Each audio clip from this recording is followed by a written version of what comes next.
মালয়েশিয়াতে এত মজাদার একটা ডাম্পলিং আর এত মজার একটা বিফ রামেন মাত্র 13 রিঙ্গিতে। চলো দেখে আসি কোথায় পাবে।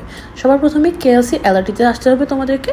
তারপরে যে কেএলসির সামনে দিয়ে বের হয়ে একদম সোজা তোমরা হাঁটতে থাকবে, জাস্ট 2 to 3 মিনিটসের ওয়াকিং। সোজা হাঁটতে হাঁটতে হচ্ছে উসমান আলী ওডে যাবে। এটা বেসিক্যালি হচ্ছে উইজমা সেন্ট্রালে অবস্থিত। উইজমা সেন্ট্রালের একদম বরাবর নিচে, এখানে ভেতর দিয়ে ঢুকে দেন পেছন সাইড দিয়ে বের হতে পারো অথবা সামনে দিয়ে যেতে পারো। রেস্টুরেন্টটার নাম হচ্ছে রামেন দাগিং লানজাও। এটা হচ্ছে একটা চাইনিজ হালাল রেস্টুরেন্ট। সবার প্রথমে হচ্ছে আমি এই বিশাল বড় রামেন বোলটা অর্ডার দিয়েছিলাম। এটা হচ্ছে বেসিক্যালি বিফ রামেন বোল। এটা ওরা spring onion, chicken stock and others জিনিস দিয়ে হচ্ছে ব্রথটা বানায়।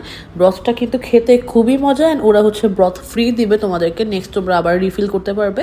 টোটাল কম্বিনেশনটা মানে বলার মতো না। অ্যান্ড এটার সাথে ওরা হচ্ছে একটা চিলি অয়েল দেয় অ্যান্ড ভিনেগার দেয়, তোমরা চাইলে ওইটা অ্যাড করে নিতে পারবে।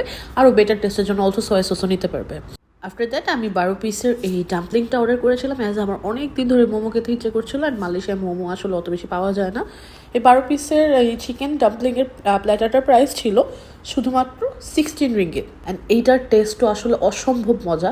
আমার সেরকমভাবে আসলে কখনো চাইনিজ খাবার ট্রাই করা হয় নাই। আমি কখনো ভাবতেও পারি না যে চাইনিজ ফুড এত বেশি ইয়ামি হবে। And I was so satisfied, 10 on 10। আমি নেক্সটে অবশ্যই যাবো। অ্যান্ড এত ভালো লাগছে যে আমি আমার আন্টির জন্য হচ্ছে বাসায় পার্সেল নিয়ে আসছিলাম। তোমরা যারা মালয়েশিয়াতে আছো অবশ্যই এটা একবার হলেও ট্রাই করে দেখবে। এটা স্টুডেন্ট বাজেট ফ্রেন্ডলি, প্লাস অনেক বেশি আন্ডার রেটেড। কেন এটা অনেক ভাইরাল হইলো না আমি জাস্ট এটা ভাবতেছি। That's all for today, bye bye.